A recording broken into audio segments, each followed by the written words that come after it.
Chapter 21.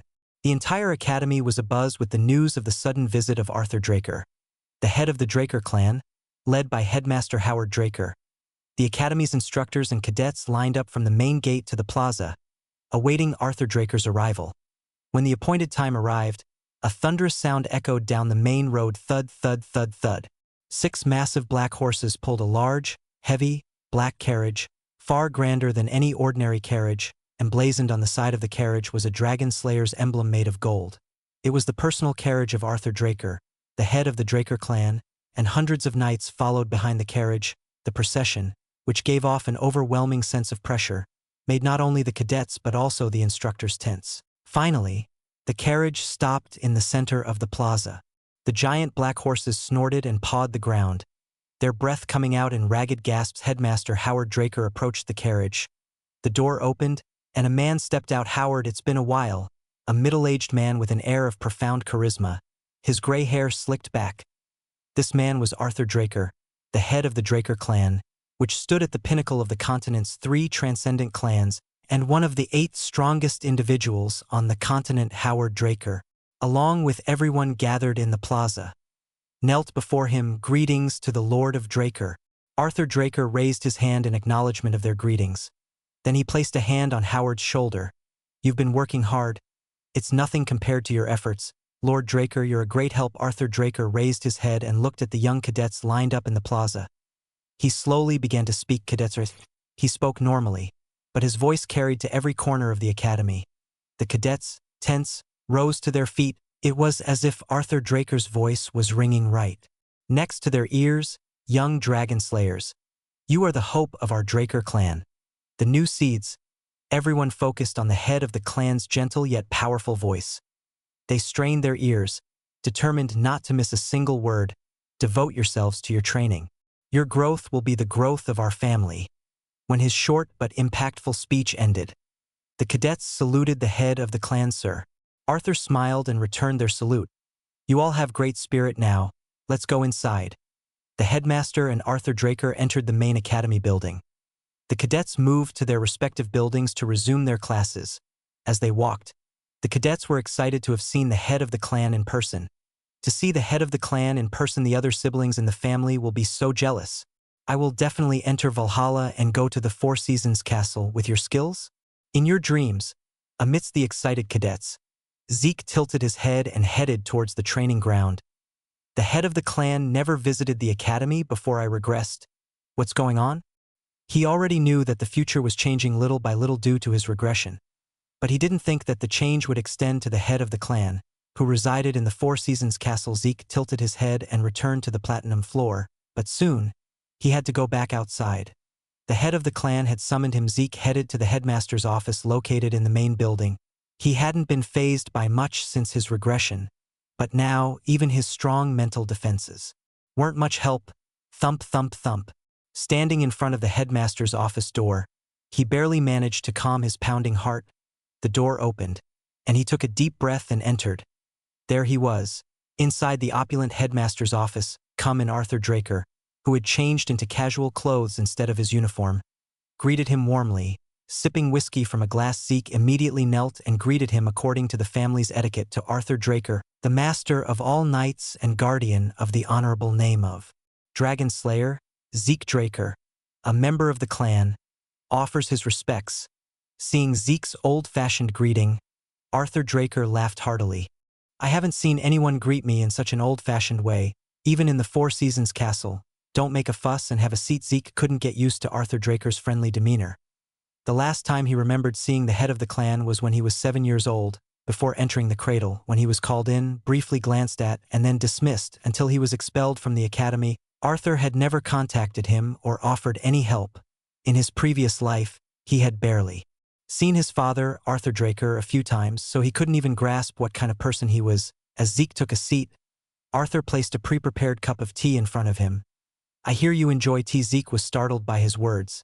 It meant that even the information that he always ordered tea in the platinum floor was reported to the head of the clan. The saying that there was nothing the emperor didn't know, but even more so, nothing that the head of the Draker clan didn't know, hit home. Wary of the head of the clan's unreadable intentions, Zeke drank his tea. Then Arthur spoke first. So, I hear you've become Duke's disciple. Hearing those words, Zeke realized why he was here and why he had been summoned. In my previous life, the Gale Force technique was not properly passed down and practically disappeared. Now that there's a successor to the Black Knight's signature technique, it makes sense that he would take notice. Zeke looked at Arthur and nodded. The Gale Knight has shown me favor. Duke said you were quite reluctant, which annoyed him. He didn't know that the esteemed Black Knight had such a loose tongue. Arthur said with a smile. Honestly, I didn't think there would be a talent that could catch the eye of that picky fellow. Duke, moreover, I certainly didn't expect it to be my youngest son. Zeke's heart pounded at the words youngest son. Arthur looked at Zeke and said, so, I'm curious about your goal. If you keep working hard like this, you can definitely enter Valhalla to be the strongest on the continent. Arthur was momentarily speechless at Zeke's words. Seeing Arthur's reaction, he said once more, my goal is to become the strongest on the continent. Arthur's eyes changed in an instant. Then he burst into laughter. Wahahahaha. Whoong. An intangible energy emanated from Arthur's body. Zeke gritted his teeth against the energy enveloping him. Wherever this energy reached was under Arthur's control. It meant that he held the power of life and death over anyone within that range. He's a monster, as expected. Despite his amiable face, the man in front of him was undeniably the strongest on the continent. Therefore, to become the strongest, Zeke had to overcome this mountain. Arthur Draker abruptly stopped laughing. He looked at Zeke and said, that's the most interesting thing I've heard lately. The energy that enveloped Zeke vanished instantly. Zeke's entire body was drenched in cold sweat. Arthur Draker looked at Zeke with a satisfied expression. Then he took something out of his pocket. Originally, I was going to give you a gift to celebrate becoming the successor of the Gale Force, but now I see that gift is not enough. What Arthur took out was a palm-sized metal card. The Draker clan's Dragon Slayer emblem was delicately engraved on the surface of the card. Zeke was surprised to see the card. Do you know what this is? I believe it's a black card, issued only to the top VIPs across the continent, if you know. Then there's no need for explanation. Arthur handed the black card to Zeke. It's issued in my name, but I'll transfer the ownership, so use it freely. A black card, especially one used by the head of the Draker clan, must have unimaginable benefits. Before his regression, Zeke had never received any attention. Now that he was a pure-blooded awakener and the successor of the Gale Force, the situation was completely different. If Zeke were an ordinary 13-year-old, he would have been overjoyed to receive the card. But Zeke immediately grasped Arthur's intention hidden within the black card. It's a card with enormous benefits, but it can be rendered useless at any moment with a single word from the head of the clan. Moreover, every time the card was used, a record would remain, so his every move would be relayed to the head of the clan. Zeke once again realized that the person in front of him was an omnipotent ruler who controlled the entire continent. Arthur Draker spoke again. I'd like to have a nice meal with you since we've met after so long, but I have another appointment and need to leave soon. It was an honor just to see you. You've certainly changed. Pardon? It's nothing, you may go now. I can't take up any more of the precious time of the future strongest on the continent. With a gesture from Arthur, Zeke rose from his seat, bowed, and left the room. Arthur, left alone in the headmaster's office, downed the rest of his whiskey. Just then, someone emerged from the shadows in a corner of the room. Putting on a good show as a loving father, aren't you? It was none other than Duke Draker. Duke, casting aside any respect or formality towards the head of the clan, plopped down in front of Arthur. Arthur grinned at Duke. Why are you so angry again? Because it's sickening to see you act like a caring father now, after neglecting him all his life in the cradle. I could arrest you for insulting the head of the clan. Go ahead, arrest me then. Duke acted defiantly, and Arthur, watching him, stroked his neatly trimmed beard. So, do you think Zeke can inherit the legacy of the Gale Force? How would I know? I need to teach him more to find out. I was wondering why you took that trash, who couldn't even awaken his aura, as your disciple. Arthur's eyes flashed after seeing him today. I think I understand. It's been a while since I've seen someone withstand the astral sword's energy. Even if it was faint, your twisted hobbies are truly annoying. I missed your harsh words. No one in the Four Seasons castle talks to me like that. My condolences to the knights who have to suffer because of their ill-tempered lord. Arthur chuckled and reached into his pocket, pulling out a whiskey bottle from his subspace pocket. As he stretched out his hand, a glass from the cupboard slid towards him and was sucked into his hand. Arthur poured whiskey into the empty glass. As he swirled the glass of whiskey, ice formed within it. Let's have a drink. He handed the whiskey to Duke and poured himself a glass as well. They downed the whiskey in one gulp. Phew, what is this? Dragon's breath. Isn't it? And red. At that, where did you get this precious stuff? I brought it because I thought you'd like it. Your personality is truly the worst, but it's things like this that keep me from cutting ties with you. You annoying bastard, Duke grumbled and then savored the whiskey. Then Arthur spoke again. Are you aware that the situation on the continent has been strange lately? How would I know, wasting my time stuck in the backwater of Troy? I know your eyes and ears are still active all over the continent. If you know, why are you fishing for information? You sly fox. Arthur swirled his whiskey glass and said, it seems something unusual is happening in the Rom Empire. That crazy emperor has been a troublemaker ever since he was the crown prince. What is it this time? Duke, do you think immortality is possible? Are you joking with me right now? The emperor seems to believe it's possible. He's completely lost his mind. The problem is that madman is the emperor who occupies half of the central continent. He even created an imperial unit called the Hounds. The Hounds. The name itself is ominous. The emperor is using that unit to search for something. What is he searching for? An ancient artifact.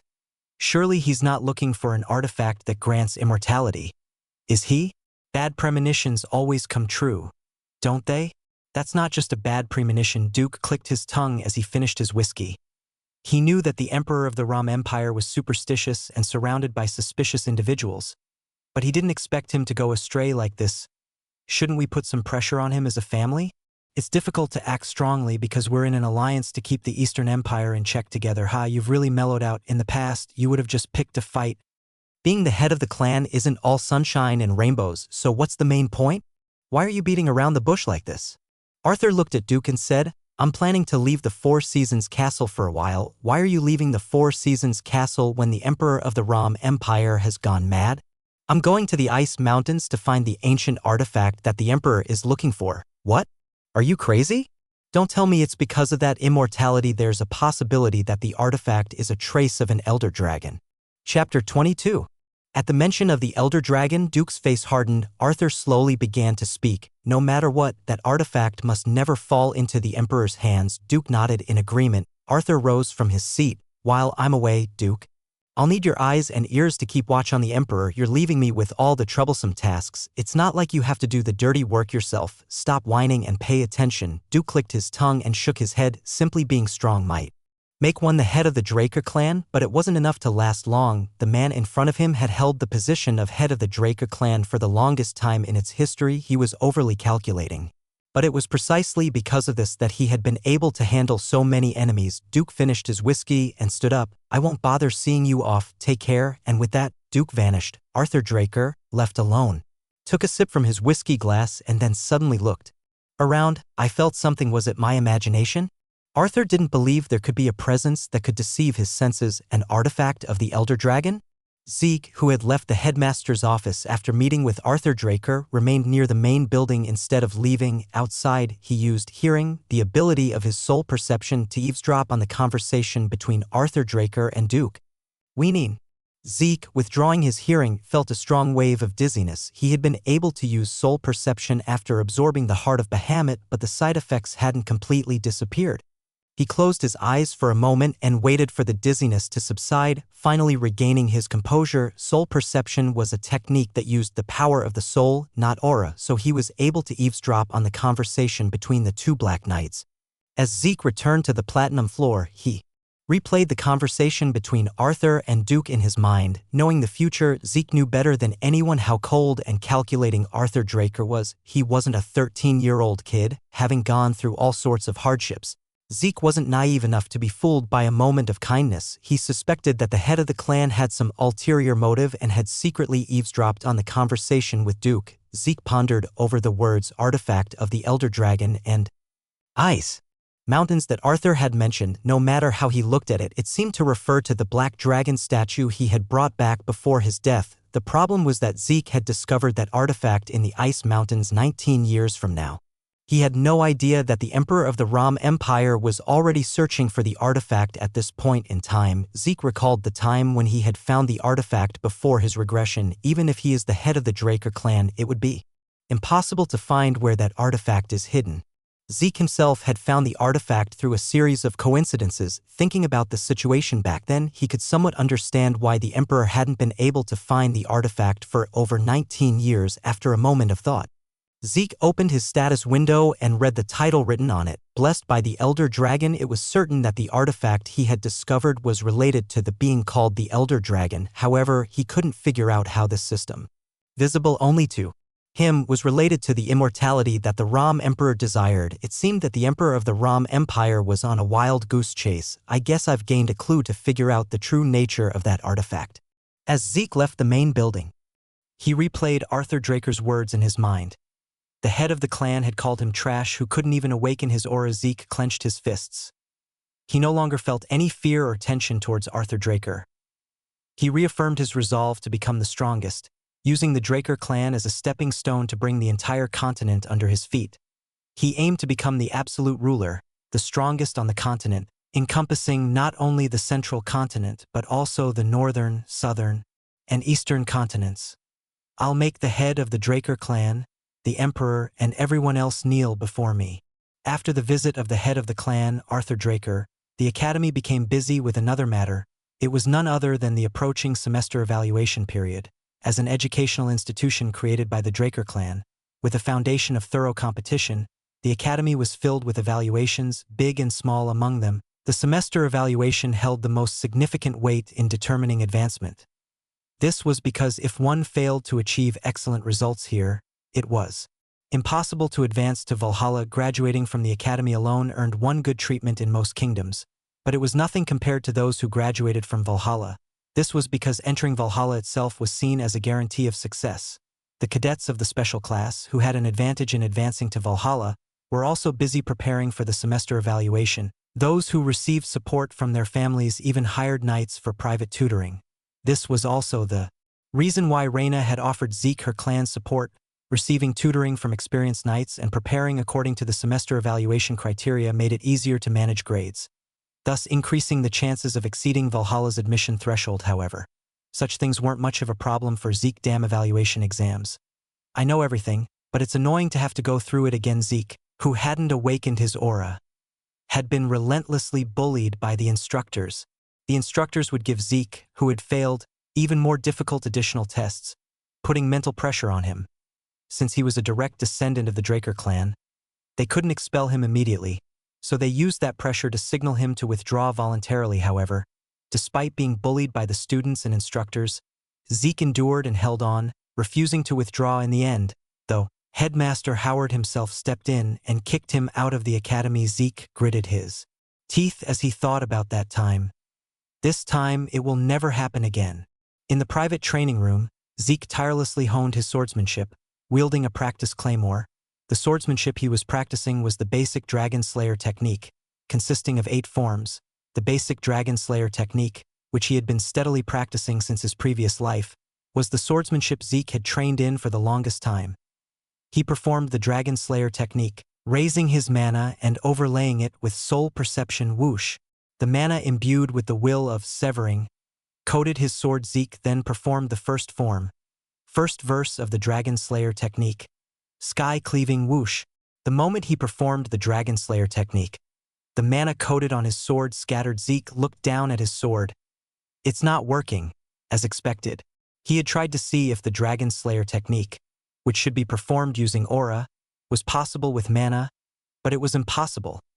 The mana energy imbued in the sword scattered before he could even properly execute the Dragon Slayer technique. Zeke held his sword, and once again imbued it with the will of severing. Whoosh! When he performed a normal horizontal slash instead of the Dragon Slayer technique, the mana did not scatter. Zeke lowered his sword inside. Although he had learned soul perception from his master, whom he met in the Forbidden Forest of the Forgotten, Zeke, who had broken his oath and left the restricted area in the middle of his training, had not learned all the techniques properly because he only knew half-baked soul perception.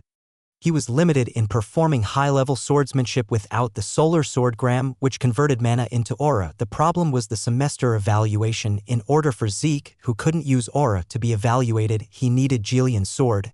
But even after several months, there was no news from him. If he took the evaluation in his current state, he would surely fail, just like in his previous life. However, in order to open Tarakan Draker's security vault, he had to go to Valhalla. Because it was forbidden to outsiders. The only way to enter was to be admitted. It's one mountain after another. Zeke gave up on performing the Dragon Slayer technique with soul perception and devoted himself to swordsmanship training again. Having grasped the basic principles of the Gale Force, Zeke already possessed the skills of a Purple Knight. Zeke, who had already reached the level of a Red Knight in his previous life, bore fruit in his efforts to regain his former level as quickly as possible. After finishing his training and returning to the floor, Decker approached Zeke. "Young master, a fellow student has come to see you." Zeke, who had no friends at the academy, had no one to call a fellow student. Puzzled, he went to the reception room and found an unexpected person waiting for him, Liam Stone. Liam Stone, the future mercenary king, stood up with a stiff, nervous posture. Then he immediately walked up to Zeke and knelt. Zeke, seeing Liam like that, said, "What is this?" Liam raised his head and said to Zeke, "Please accept me." Zeke was taken aback by the unexpected words. "Accept you? What do you mean?" "If you take me in, I will dedicate my loyalty to you." "Huh, you mean you want to be my subordinate? I will serve you as my lord." It was absurd for a mere 13-year-old to talk about loyalty and lordship. Zeke, looking at Liam, said, "Do you even know what an oath of loyalty means?" "I understand your concern, although distant. I am also of Draker blood. I fully understand the weight of an oath of loyalty." Zeke criticized his past self for lecturing Liam Stone like an old man. He hadn't expected Liam to come to him to pledge his loyalty. Is it because of Leon's group? If there has been continued unfair violence since then, it's not because of an idiot like Leon Conrad. If I'm hit, I'll get hit, and if I'm insulted, I'll endure it. Then there's no need for you to do this. I want to go to Valhalla. In his past life, Liam didn't go to Valhalla. That was because Jaken Vardek, who had taken him in, didn't support him. Based on skill alone, there was no reason for Liam not to go to Valhalla. He had the ability to break through the barrier of a Red Knight on his own without anyone else's help. "You know my evaluation at the academy. It's absurd to say you'll pledge your loyalty to me and go to Valhalla. Do you have something in mind?" "It's my gut feeling." "Gut feeling? You're going to pledge your loyalty to me based on such an uncertain feeling?" "I've always had a good gut feeling. When I was with Jaken Vardek, I wasn't satisfied, but I felt like I would gain something if I stayed with him. But that feeling was wrong. Are you sure you have a good gut feeling?" "If it wasn't for the duel with you, Zeke, Jaken wouldn't have abandoned me." Jaken pretended to be magnanimous, but he was the most petty among his cousins. This was evident from the fact that he immediately abandoned Liam after his defeat to Zeke in the Pancration. Zeke looked at Liam kneeling in front of him and pondered. "Should I accept this guy?" Zeke had many secrets that he couldn't reveal to others. If his secret were to leak before he could properly develop his skills, he could die without a trace. Having experienced the rough storms of life, it was natural for Zeke to have such thoughts. Then Liam, looking at Zeke, said, "If you tell me to be mute, I'll be mute. If you tell me to be blind, I'll be blind. And if you tell me to be deaf, I'll be deaf. Please, just take me in." Zeke sensed a desperation in Liam. He didn't think the proud mercenary king would cling to him like this based on a mere feeling. He opened his mouth to speak to Liam. "Get up." Liam flinched and looked at Zeke. Zeke spoke again. "I said get up." Liam sprang to his feet. "Follow me." Zeke led Liam to the training room. Then he handed him a sword. "If you can withstand my attack, I'll take you in." Liam was surprised by those words. "You're saying I just have to endure it?" Liam had awakened his aura and even formed his ether hall with his outstanding talent. He had heard that Zeke was receiving individual training from a high-ranking knight, but he didn't think there would be such a big difference since they were the same age. Zeke said no more and raised his claymore, and he used the draconian skill, Dragon's Majesty Se Aoia. Liam almost dropped his sword from the oppressive pressure that tightened around his body and the murderous intent that pierced his lungs. He barely managed to hold onto his sword and gritted his teeth to resist the oppressive energy. Just then, Zeke stepped forward. Holding his sword, he executed a high-speed movement skill mixed with the essence of the Gale Force. At the same time, the sword, laden with heavy energy, fell towards the crown of Liam's head. Liam forced his stiff muscles to move, raising his sword to block Zeke's attack. Clang. However, the moment he clashed with Zeke's sword, Liam couldn't withstand the pressure and ended up dropping his sword. Simultaneously, the energy that was pressing down on him disappeared. Gasp, gasp. With his palms completely torn from the momentary clash, Liam was drenched in cold sweat and gasping for breath. Liam trembled in fear as he looked at Zeke standing in front of him, even though Zeke hadn't used his aura. There was an insurmountable wall between them. Then Zeke said to Liam, "You're pathetic." Chapter 23. Upon hearing Zeke's words, Liam immediately knelt. "Master, Zeke, please give me one more chance." Zeke slowly approached Liam. Looking down at him, he said, "Why should I?" I will follow any order you give me, Master Zeke. Please give me one more chance. Zeke said to Liam, will you really listen to any order I give you? Yes. Good, then cut off your right arm. Liam suddenly looked up at Zeke. Zeke said with a cold expression, didn't you say you'd follow anything? At those words, Liam looked down at his right arm. Even if he cut it off, he could reattach it if he went to a healer quickly, but healing potions weren't a cure-all, especially with the right arm, in the worst case.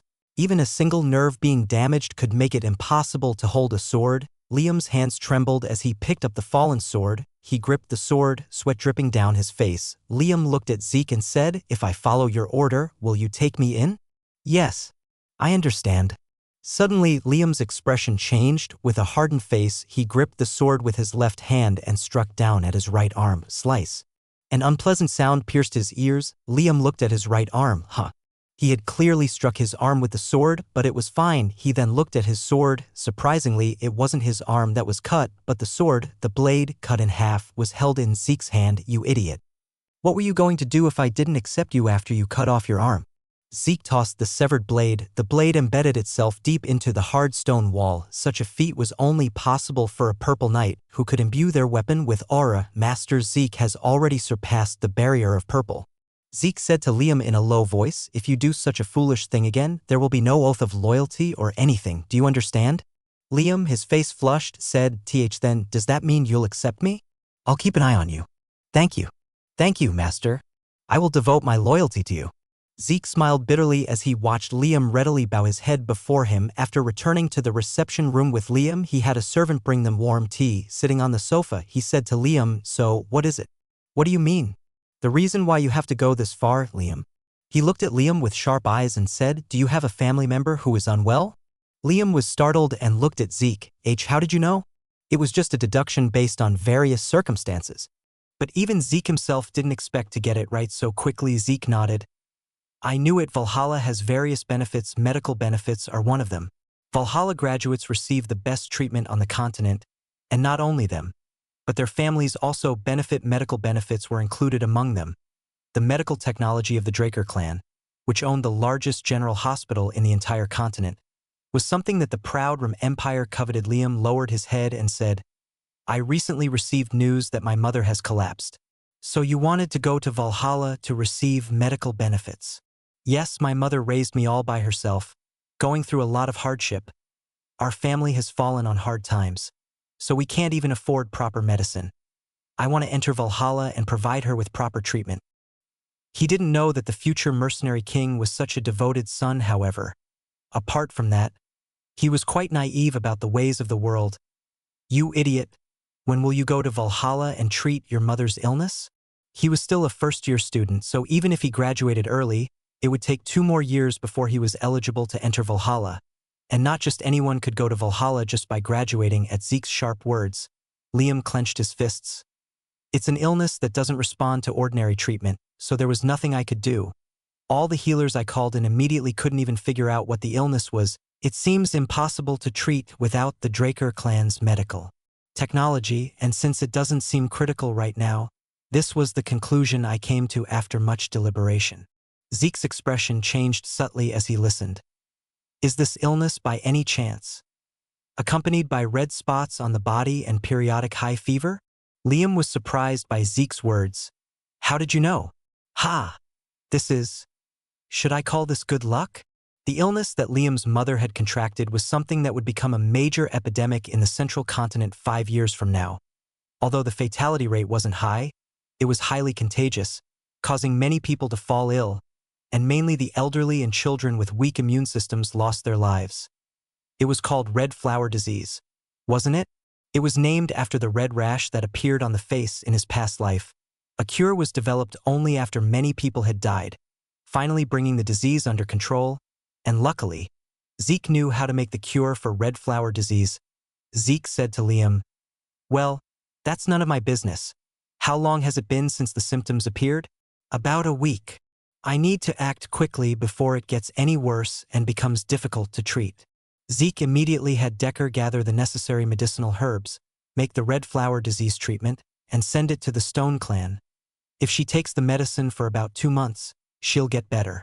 It was an illness that other healers had given up on, But Zeke not only knew the symptoms just by hearing about the situation, but also prepared the treatment medicine swiftly. In Liam's eyes, Zeke was like a god. Thank you, master.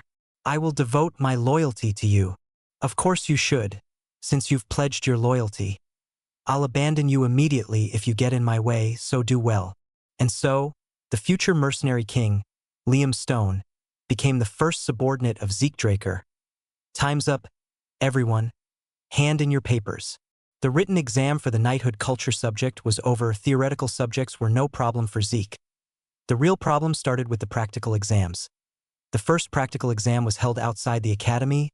Both special and regular classes were combined, and the exam consisted of entering a test dungeon in pairs to hunt monsters. Most of the academy cadets gathered in front of the test dungeon had somewhat nervous expressions. On the other hand, the cadets who received support from their families were more relaxed. They had already practiced dungeon exploration methods, monster handling methods, and even how to earn extra points with the help of their families. Among the cadets reacting in various ways, Zeke and Liam also stood in front of the dungeon, waiting their turn. Just then, someone approached from behind. Unexpected. A combination of Zeke Draker and Liam Stone. The annoying, petty tone of voice was somewhat familiar. Looking back, as expected, Jakin Vardek was standing there with his group. Zeke ignored Jakin and concentrated on checking his equipment. Seeing Zeke like that, Jakin said, "Zeke Draker, have you ever even seen a monster before?" At those words, Zeke looked up and glared at Jakin. "Don't bother me and just go away." Jakin smirked at Zeke's words. "They say most people wet their pants when they see a monster for the first time, Zeke. I look forward to seeing how you'll react." Just then, the instructor's voice rang out. "Zeke Draker, Liam Stone, enter." The two entered the entrance indicated by the instructor among the dozens of split dungeon entrances. Other families don't conduct such dangerous practical training for 13-year-olds. But this was Draker. Such crazy things were commonplace here, which made it possible. The dungeon exploration exam lasted for 4 days. The goal of this practical exam was not just to hunt monsters, but to safely escape the maze-like dungeon. Zeke and Liam slowly ventured deeper into the dungeon. Zeke checked the hidden markings throughout the dungeon and found his way. Liam was surprised to see Zeke like that. Has Master explored dungeons before? Zeke had mostly shown his lacking side in the cradle, so Liam still couldn't get used to this sudden change. After walking through the dark cave for several hours, a large open space appeared inside. Zeke touched the moss on the walls of the open space and the soil on the floor, and even smelled them. "Let's take a break here for a while." He took out the equipment he had brought from the Dragon Slayer's tomb and set up a temporary base camp. He set up a simple tent to block the moisture and stretched wire around the area for vigilance. Liam, who had been watching Zeke skillfully set up camp, approached awkwardly. "I'll do it." "Never mind. I'll take care of this. So go gather some appropriately sized stones nearby. Let's make a fireplace and cook something to eat." The most important thing in dungeon exploration was stamina management, of course.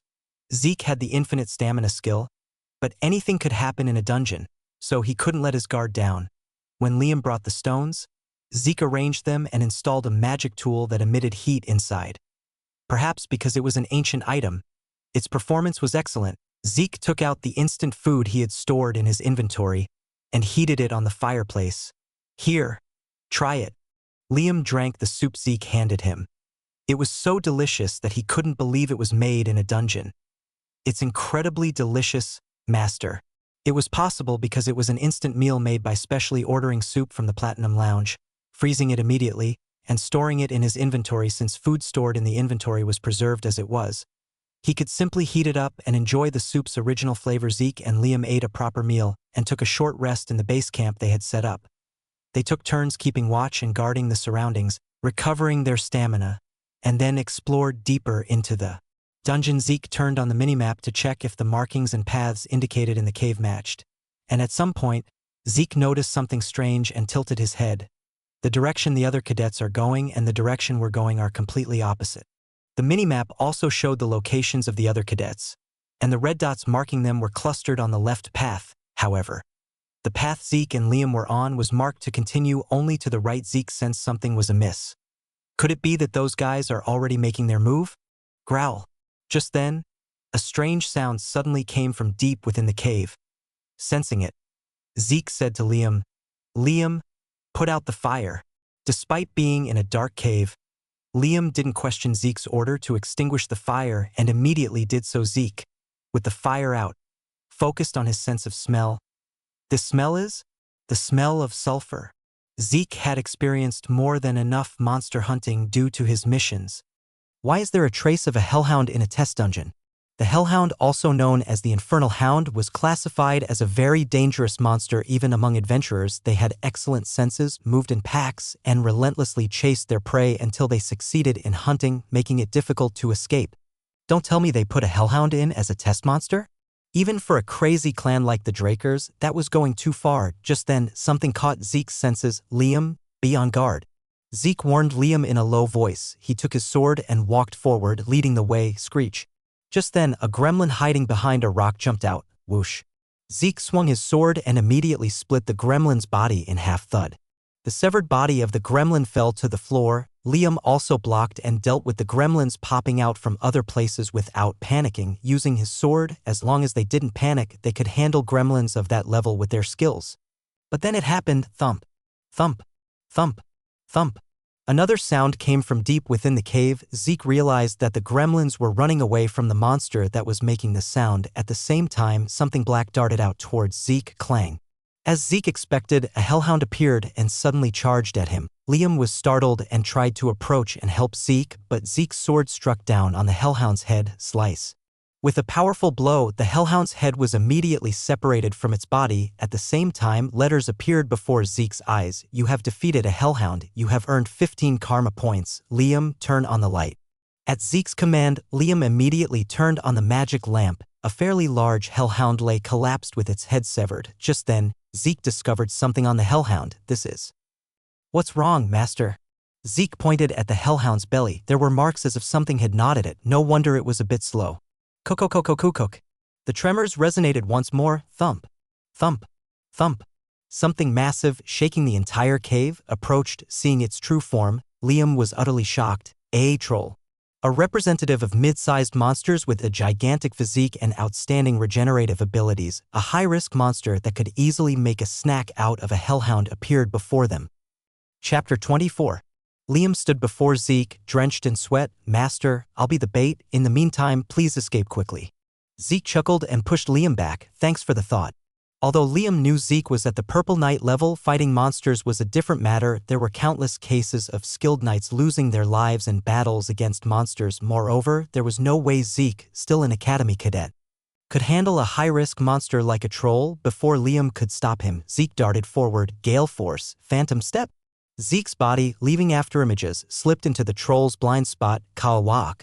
The troll swung its massive club, but it was impossible to catch Zeke's movements as he moved swiftly with Phantom Step. Zeke had hunted countless trolls in his previous life. Furthermore, it was easier to use soul perception now than in his past life.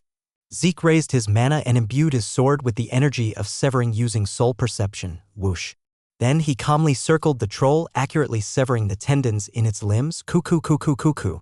The entire cave shook as the troll twisted its body. Zeke, not fooled by the troll's movements, stabbed its leg joints. Thud. The troll, its joints destroyed, collapsed under its own weight. However, its wounds began to heal due to the troll's unique regenerative abilities. Zeke didn't miss that opening. While the troll was recovering, he thrust his claymore straight towards the troll's neck. Slice. The massive troll's head fell from its body. At the same time, letters appeared before Zeke's eyes. "You have defeated a troll. You have earned 30 karma points." Both the hellhound and the troll awarded karma points. It seems that magic-wielding demonic beasts refers to all monsters in general. The gremlins were probably too weak to be counted for points. Zeke wore a satisfied expression. If he could accumulate points by hunting monsters, it seemed possible to gather karma points much faster than expected. Zeke turned on the mini-app and checked the locations of the surrounding monsters. He grinned and said to Liam, "Liam, collect their heads." "Understood. Should I collect the gremlins' heads too?" "Let's just take the big ones."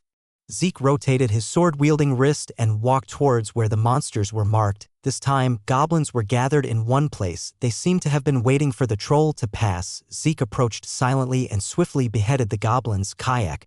The goblins were turned into Zeke's points before they could even scream properly. "You have defeated a goblin. you have earned 5 karma points. Having dealt with 5 goblins, he had earned 25 points. How many points do I have now? Current karma points, 165. Since there was no opportunity to go outside the dungeon, it seemed like a good idea to accumulate a large number of points this time. As he was making plans, new letters appeared before Zeke's eyes. Tutorial Sudden Mission Hunt 100 monsters of 10 different types in the dungeon. Time limit, 72 hours. Sudden Mission Reward, double the acquired karma points. 2 random boxes. Current score, 3 types. 7 monsters. Non-aggressive monsters are excluded from the count. Sudden Mission? A new type of mission appeared. Zeke grinned as he saw the reward for the sudden mission. It was a satisfactory reward, so he decided to act immediately. He needed to move quickly to succeed in the mission within the time limit. Liam, let's move. Zeke moved through the dungeon like a skilled adventurer. By looking at the traces left in the dungeon, he quickly figured out which monsters were present. He continued hunting by having Liam attract the monster's attention from the front while he beheaded them from behind with his sword. Once the hunt was over, Liam tied the heads of the monsters Zeke had slain with a string and carried them on his back. They hunted the monsters in the dungeon, and when their stamina ran low, they set up a base camp again and rested. Even the infinite stamina skill couldn't replenish hunger and sleep, so proper rest was essential. They repeated the cycle of resting and hunting, resting and hunting. In this way, Zeke swept through the dungeon, hunting 99 monsters of 9 different types in 3 days. I just need to catch one more type.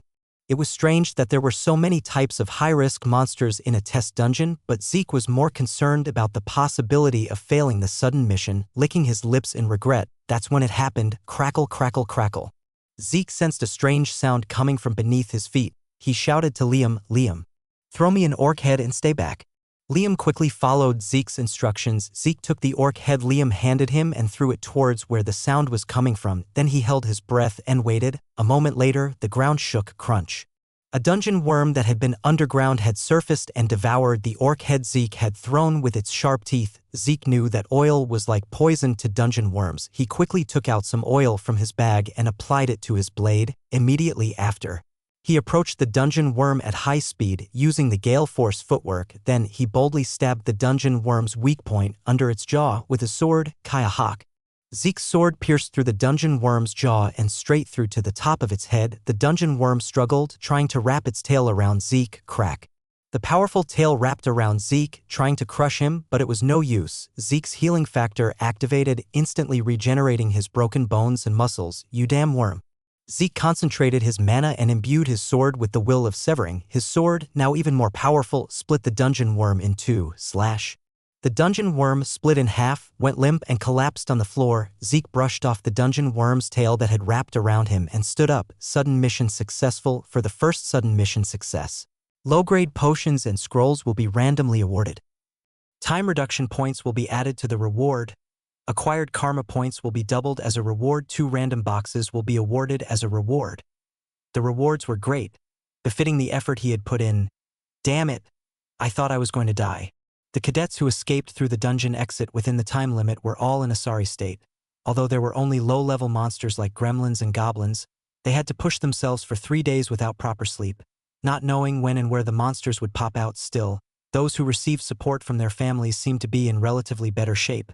They brought out the heads or ears of the gremlins and goblins they had hunted. Strung together, in particular, Jake and Vardek brought out the head of a hobgoblin, since it was a ferocious and agile type even among goblins, making it difficult to hunt. Everyone looked at Jaken with surprise. Jaken, enjoying their attention, smirked. It was worth it to have practiced beforehand. That's when it happened. Oh my! Raina Draker emerged with the head of an orc, dripping with blood. When she submitted the orc head to the instructor was shocked. There was an orc in the dungeon? I found strange traces and investigated, and a wild orc had made a nest there, preying on other monsters. The instructor's expression turned grave at those words. Oh dear. It seems one of the wild monsters from the dangerous area escaped. Good work, Raina Draker.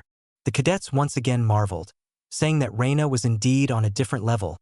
The instructor checked his watch, confirming the cadets who had emerged and the remaining exam time. Is the only pair that hasn't come out yet Zeke Draker and Liam Stone? Zeke and Liam hadn't returned even when all the other cadets had emerged. Jaken and the other cadets mocked Zeke and Liam, who still hadn't come out. Maybe they were eaten by a goblin horde. Or maybe they're too scared to move. Just as the exam time was almost over, Zeke and Liam emerged through a different exit than the designated one. The instructor in charge, seeing Zeke and Liam, said, "Zeke, Liam, there's a designated exit. Why are you coming out from there? This is grounds for a penalty." Just then, Zeke approached the instructor and dropped something with a thud. "What's this?" It was the head of a monster, but it was unusually large for an ordinary monster. The instructor was shocked when he confirmed the identity of the monster, a troll. Ignoring the instructor's surprise, Zeke opened the bag he had brought and rummaged through it, starting with the orc head, the hellhound head, and everything else that came out were all heads of high-risk monsters. Zeke, having piled a dozen heads in front of the instructor, dusted off his hands and said, "There's more, but I couldn't fit them all in the bag, so I just brought what I could carry." The instructor stared blankly at the monster heads Zeke had brought. The surrounding cadets had similar expressions. Just then, Zeke looked around with sharp eyes. Owen Seaman's expression, standing at the very back, caught his eye. It was him who played this trick. While others were wearing expressions of disbelief, Owen, although trying to hide it, had a look of dismay. He had thought it strange that high-risk monsters were appearing one after another in the test dungeon. He wasn't sure how, but Owen must have guided Zeke and Liam to the dungeon route where high-risk monsters appeared. Those Seaman's guys are shady, as always. Zeke, having grasped the situation, looked at the instructor and said, "Is this enough to pass?" "Huh? Why yes." Hearing the answer, Zeke immediately returned to the academy with Liam. He was exhausted from hunting monsters for days and wanted to go back and rest quickly. "It seems like it's time." Zeke, having rested for a while and now in his private training room, looked at the letters floating before his eyes.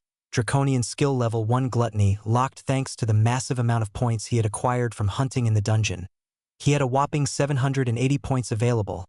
After some thought, Zeke decided to unlock the mysterious gluttony skill. "Would you like to unlock the draconian skill gluttony?" "Yes, unlock it." Zeke unlocked gluttony and tried using the skill. Just then, letters appeared. Gluttony information. In the gluttony state, it is possible to digest anything and convert it into energy. Also, when consuming a demonic beast with bloodline abilities, it is possible to absorb the abilities of that demonic beast. What? What does this mean? It was a preposterous explanation. Digesting anything he ate, converting it directly into energy, and even absorbing the bloodline abilities of monsters. This was an ability he had never heard of or seen even in his previous life. This is a completely insane ability. He now understood why it required 50 points. Zeke tried using the gluttony skill as a test. Wong. As the skill activated, Zeke's shadow wavered. Zeke took out the remaining jerky from his inventory and tossed it on the floor. Then, according to Zeke's will, the shadow moved and swallowed the jerky whole. Energy is converted to restore depleted mental strength. He felt his mind clear in an instant. Replenishing energy includes mental strength too. With this skill, even in situations where he couldn't sleep properly, he could endure by replenishing his mental strength. It also meant that during battle, if his stamina or mana ran low, he could immediately recover by absorbing and digesting anything with this skill. Zeke was once again reminded that none of the draconian skills were useless. Zeke brought up the draconian skill window. 50 karma points required to unlock skill level 2. By investing 50 points, he could unlock new draconian skills. He didn't know what they would be, but they were likely to be better skills than level 1 at least. Alright, let's make a bold investment here. Just as Zeke was about to unlock level 2 skills. Knock knock. Someone knocked on the door of Zeke's private training room. Zeke, his excitement dampened, shouted, "Come in." Decker entered the training room. Zeke said in a slightly irritated voice, "Decker, when I'm in the training room, try not to come in. I received a call from Jillian." Chapter 25. As soon as Zeke received the message, he rushed to Jillian's smithy. Jillian. Entering the smithy, he found Jillian, looking haggard in front of the magic forge, weakly greeting him. "My lord, you have arrived." Zeke was taken aback seeing Jillian half-dead. In his previous life, when the solar swordgram was made, Jillian wasn't in this state. Don't tell me he failed? An anxious feeling washed over him. Zeke suppressed his impatience and asked Jillian as calmly as possible, "Is the sword complete?" Jelion nodded. Zeke breathed a sigh of relief. Jelion struggled to his feet and brought something from inside soon. Jelion placed a wooden box containing a sword covered with cloth in front of Zeke. Zeke slowly removed the cloth and checked the sword. Huh! Zeke was momentarily bewildered when he saw the sword inside the box. Its appearance was vastly different from the solar sword Graham he knew. The solar sword Graham was a famous sword with a snake coiled around its blade, but the sword in front of him was all black, with the hilt and blade seamlessly connected. The strangest thing was something else. Why isn't the blade sharpened? A sword should be sharp, but the blade of the sword in front of him was blunt, not sharpened at all. It seemed like it couldn't even cut a radish. Jelion, standing beside him, said with a cold sweat, "That sword is that kind of sword." Hearing Jillian's cryptic words, Zeke turned to him and said, "Do you mean that this form is the sword that suits me best?" At Zeke's words, Jelion nodded vigorously again with a deeply moved expression. "As expected. My lord is different. If it were any other noble, they would have dragged me out and whipped me. However, the form of the sword that best suits my lord, whom I have peered into, was this. An unimpressive sword with a dull black blade and no decorations. If this sword were placed in a weapon shop, no one would buy it. Why is it in this form, unlike the Graham of my past life? Is it because I used the dragon's fang as a material? Graham was also a sword made by mixing precious mithril and pure iron." Zeke tried to remain calm and asked Jelion, "So, what's the name of this sword?" Jelion shook his head. "I couldn't name this sword. The solar sword Graham was named by Jelion, not Zeke." Zeke had no choice but to admit that this sword was completely different from Graham. "You mean I have to name it? This sword is like that." If these were the words of Jelion, the soul blacksmith, then it was surely a sword made to be that way. Zeke nodded. Then he rolled up his sleeve, he focused his mana on his wrist, imbued it with the will of severing, and slit his wrist. Drip. A stream of blood flowed from Zeke's wrist as he forcibly suppressed his healing factor. Drops of blood dripped onto the blade. Jelion was surprised to see Zeke's actions. He knows the procedure of the sword naming ceremony. As expected, he is no ordinary person. The sword naming ceremony, as the name suggests, was a ritual to give a name to a sword. It originated from the ancient rituals of the dwarves, known as the blacksmith race, but it was such an old tradition that even most blacksmiths didn't know about it. After bleeding onto the sword, Zeke placed his hand on the blade. He closed his eyes and quietly sank into his inner self. He tried to retrieve from the abyss the name he would give to his new sword. Not the solar sword Graham. Among the countless names floating in the abyss, one name came to him. Thump, thump, thump. Zeke's heart pounded. He opened his eyes. Black Sword Bahamut. I bestow this name upon you. Wuong. The moment Zeke gave it a name, the sword vibrated strongly, simultaneously. Zeke's blood on the blade seeped into the sword. Wuong. The mark engraved on Zeke's chest, and the sword began to resonate. The sword rose on its own. Zeke reached out and grabbed Bahamut's hilt. Black Sword Bahamut has been registered as equipment. Black Sword Bahamut's abilities have been unlocked. Black Sword Bahamut's abilities will be sealed according to the user's stats. Black Sword Bahamut will grow along with the user's growth. Reading the letters that appeared, Zeke was surprised by the part that said Bahamut could grow. He had thought that growth-type weapons only existed in legends. Even the solar sword Graham, although a famous sword, was not a weapon that could grow. As Zeke was surprised, Bahamut's information window appeared before his eyes. Black Sword Bahamut information description.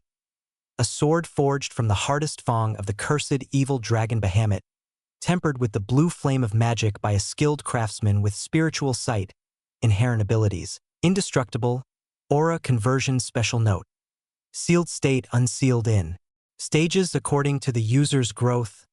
Indestructible is an inherent ability. Although it was made from a dragon's fang, he didn't expect it to be an indestructible sword in the past. Graham was sometimes damaged during battle, and Zeke would bring it to Jelion for repairs. However, with Bahamut's indestructible characteristic, there would be no need to worry about it breaking or being damaged. But more than that, Zeke gulped at the inherent ability, aura conversion. He raised his mana and concentrated on Bahamut. Wuong. It was a similar sensation to when he held Graham. Zeke converted the condensed mana into aura. Swoosh. The invisible mana transformed into a vivid aura. Jelian, who was watching this, was startled. Aura. Seeing the clear aura surrounding Zeke's sword, Jelian had an expression of disbelief. Being able to create such a vivid aura meant that Zeke was at least at the purple knight level. Zeke said to Jelian, Jelian, may I test the sword? Oh, of course, my lord. Zeke picked up a failed sword piled up on one side of the forge and tossed it into the air. His sword, imbued with aura, moved swiftly. Clang. In an instant, the sword was cut into 10 pieces and fell to the floor. Although it was a failed product, it was a sword made of extremely hard pure iron. Seeing the skill of cutting it with a sword that wasn't even sharpened, Jelian's jaw dropped. Zeke repeated the process of tossing another broken swords into the air and cutting them with Bahamut. He could feel Bahamut becoming more familiar to his hand. Only after cutting 10 swords into pieces did Zeke sheath his sword. Zeke stared at Jelian with renewed awe. He really made an incredible sword. Every time he swung it, he felt as if the sword was clinging to his hand. The solar sword Graham was good, but it was nothing compared to Bahamut.